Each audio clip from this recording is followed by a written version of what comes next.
ಹಸೆಮಣೆ ಏರಬೇಕಿದ್ದ ವರನಿಗೆ ಚಾಕು ಇರಿತ. ಮಧುಮಗನಿಗೆ ಚಾಕು ಹಾಕಿದ ವಧುವಿನ ಮಾಜಿ ಪ್ರೇಮಿ. ದುರಂತ ಒಂದು ನಡೆದಿದೆ. ಹಸೆಮಣೆ ಏರಬೇಕಿದ್ದಂತಹ ವರನಿಗೆ ಚಾಕು ಇರಿತವಾಗಿದೆ. ಮಧುಮಗನಿಗೆ ಚಾಕು ಹಾಕಿದ ವಧುವಿನ ಮಾಜಿ ಪ್ರೇಮಿ. ಕಲ್ಯಾಣ ಮಂಟಪಕ್ಕೆ ತೆರಳುತ್ತಿದ್ದ ವರನ ಮೇಲೆ ದಾಳಿಯಾಗಿದೆ. ತೀವ್ರವಾಗಿ ಗಾಯಗೊಂಡ ವರ ಆಸ್ಪತ್ರೆಗೆ ದಾಖಲಾಗಿದ್ದಾನೆ. ಚಾಮರಾಜನಗರ ಜಿಲ್ಲೆ ಕೊಳ್ಳೇಗಾಲದಲ್ಲಿ ಘಟನೆಯಾಗಿರುವಂಥದ್ದು. ಕುಣಿಗಳ್ಳಿ ಗ್ರಾಮದ ರವೀಶ್ಗೆ ಚಾಕು ಇರಿತದ ಗಾಯವಾಗಿದೆ. ಅಡಗಳ್ಳಿಯ ನಯನ ಜೊತೆ ರವೀಶ್ ಮದುವೆ ನಿಶ್ಚಯವಾಗಿದೆ. ಕೊಳ್ಳೇಗಾಲದ ವೆಂಕಟೇಶ್ವರ ಮಹಲ್ನಲ್ಲಿ ಮದುವೆ ಇತ್ತು. ವರ ಕಲ್ಯಾಣ ಮಂಟಪಕ್ಕೆ ತೆರಳುವಾಗ ಆಕೆಯ ಮಾಜಿ ಪ್ರೇಮಿ ದಾಳಿ ಮಾಡಿದ್ದಾನೆ. ವರನ ಕಾರು ಅಡ್ಡಗಟ್ಟಿ ದಾಳಿ ನಡೆಸಿದ್ದಾನೆ. 4-5 ಮಂದಿ ಇದ್ರಂತೆ. ರವೀಶ್ ಎಡಗೈಗೆ ತೋಳಿಗೆ ಗಾಯವಾಗಿದೆ. ಪ್ರಾಣಾಪಾಯದಿಂದ ಸದ್ಯ ಪಾರಾಗಿದ್ದಾನೆ. ಕೊಳ್ಳೇಗಾಲ ಪಟ್ಟಣ ಪೊಲೀಸರಿಂದ ತನಿಖೆಯು ತೀವ್ರಗೊಂಡಿದೆ.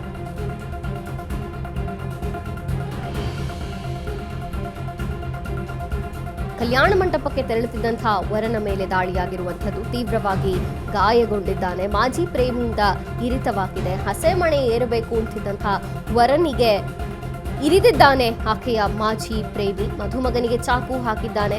ವರ ಕಾರ್ನಲ್ಲಿ ಕಲ್ಯಾಣ ಮಂಟಪಕ್ಕೆ ಹೋಗ್ತಿದ್ದ. ಈ ಸಂದರ್ಭದಲ್ಲಿ 4-5 ಮಂದಿ ಬಂದು ಅಡ್ಡಗಟ್ಟಿ ವರನ ಕಾರಿನ ಮೇಲೆ ಅವನ ಮೇಲೆ ದಾಳಿ ಮಾಡಿ ಅವನನ್ನ ಚಾಕುವಿನಿಂದ ಇರಿದಿದ್ದಾರೆ. ಗಂಭೀರ ಗಾಯಗಳಾಗಿವೆ.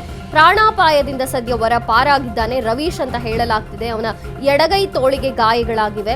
ಸದ್ಯ ಪ್ರಾಣಾಪಾಯದಿಂದ ಪಾರಾಗಿರುವಂಥದ್ದು. 4-5 ಮಂದಿ ಬಂದು ಒಮ್ಮೆಲೆ ದಾಳಿ ಮಾಡಿದ್ದಾರೆ. ಕಾರನ್ನು ಅಡ್ಡಗಟ್ಟಿ ದಾಳಿ ಮಾಡಿರುವಂಥದ್ದು. ಕಲ್ಯಾಣ ಮಂಟಪಕ್ಕೆ ವರ ಹೋಗ್ತಿರುವಂತಹ ಸಂದರ್ಭದಲ್ಲಿ ಆಕೆಯ ಮಾಜಿ ಪ್ರೇಮಿಯಿಂದ ದಾಳಿಯಾಗಿದೆ. ಕೊಳ್ಳೇಗಾಲದ ವೆಂಕಟೇಶ್ವರ ಮಹಲ್ನಲ್ಲಿ ಮದುವೆ ಇತ್ತು. ವರ ಇನ್ನೇನು ಕಲ್ಯಾಣ ಮಂಟಪಕ್ಕೆ ಹೋಗುವಂತಹ ಸಂದರ್ಭದಲ್ಲಿ ಚಾಕುವಿಂದ ಇರಿದಿದ್ದಾನೆ ಮಾಜಿ ಪ್ರೇಮಿ.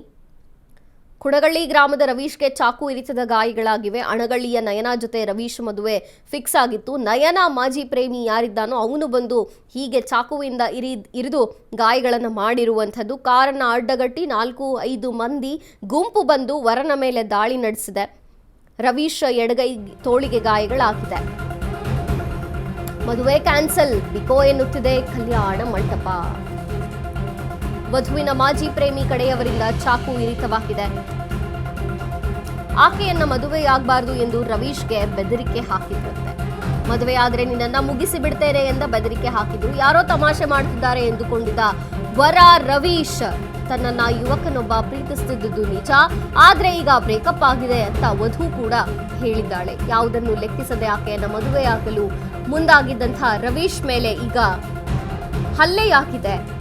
ಸದ್ಯ ಪ್ರಾಣಾಪಾಯದಿಂದ ಪಾರಾಗಿರುವಂಥದ್ದು. ಆದ್ರೆ ಇದು ಮುಂಚೆನೆ ಗೊತ್ತಿತ್ತು. ಮಾಜಿ ಪ್ರೇಮಿ ಕೂಡ ಹೇಳಿದ್ದಂಗೆ ಕಾಣಿಸುತ್ತೆ ನೋಡಿದ್ರೆ. ಮದುವೆ ಆಗ್ಬಾರ್ದು ಅಂತ ಮುಂಚೆನೆ ರವೀಶ್ಗೆ ಬೆದರಿಕೆ ಬಂದಿತ್ತಂತೆ. ಮದುವೆ ಆದ್ರೆ ನಿನ್ನನ್ನ ಮುಗಿಸ್ತೀನಿ ಅಂತ ಕೂಡ ಬೆದರಿಕೆ ಬಂದಿತ್ತು.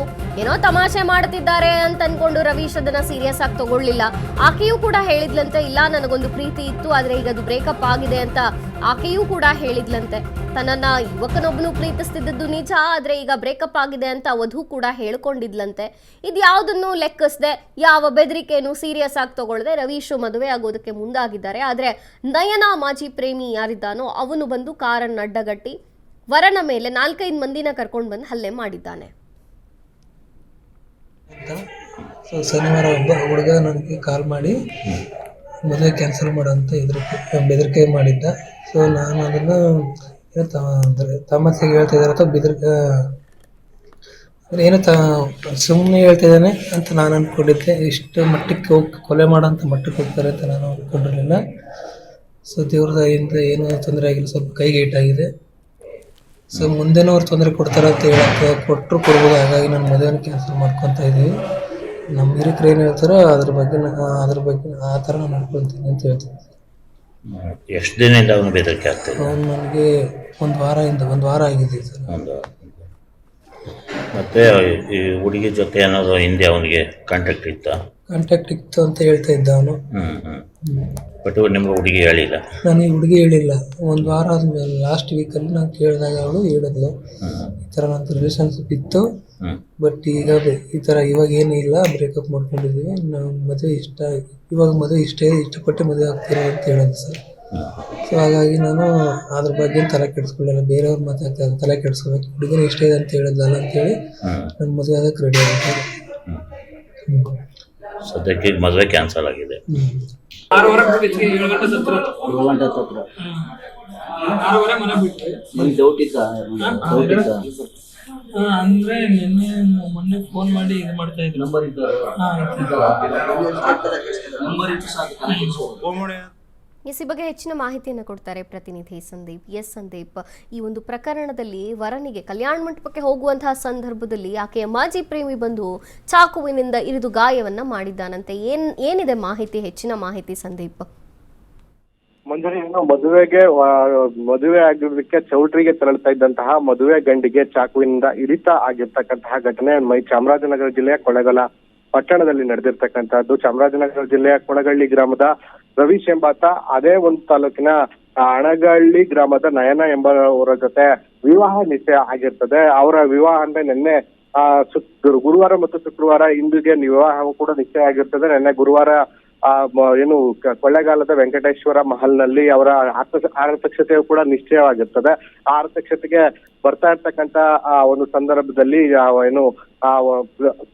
ಒಂದು ಛತ್ರದ ಕೂಗಳತೆ ದೂರದಲ್ಲಿ ಮದುವೆಯ ವಧು ಏನಿದ್ಲು, ಆ ವಧುವಿನ ಮಾಜಿ ಪ್ರೇಮಿ ಏನಿದ್ದ, ಆ ಮಾಜಿ ಪ್ರೇಮಿ ಮತ್ತು ಆತನ ಗುಂಪು ಅವ್ರ ಮದುವೆ ವರನಿಗೆ ಚಾಕುವಿನಿಂದ ಇರಿತವನ್ನ ಮಾಡಿರ್ತಕ್ಕಂತಹದ್ದು. ಈ ಹಿಂದೆ ಕೂಡ ಆ ಮದುವೆ ಆಗ್ತಾ ಇರ್ತಕ್ಕಂತಹ ರವೀಶ್ಗೂ ಕೂಡ ಸಾಕಷ್ಟು ಬಾರಿ ದೂರವಾಣಿ ಮೂಲಕ ಬೆದರಿಕೆ ಹಾಕಿದ್ದ ಅನ್ನುವಂತ ವಿಚಾರಗಳು ಕೂಡ ಈಗ ಸದ್ಯಕ್ಕೆ ಬೆಳಕಿಗೆ ಬರ್ತಾ ಇರ್ತಕ್ಕಂತಹದ್ದು.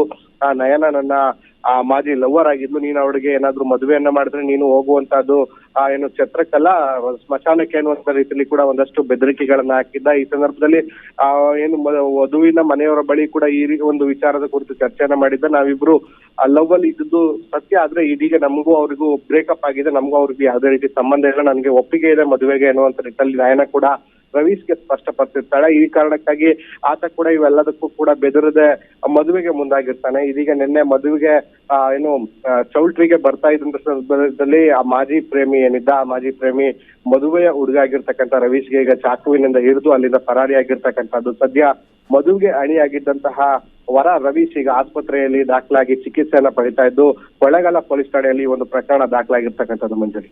ಓಕೆ ಸಂದೀಪ್, ಥ್ಯಾಂಕ್ ಯು ನಿಮ್ಮೆಲ್ಲ ಮಾಹಿತಿಗಾಗಿ.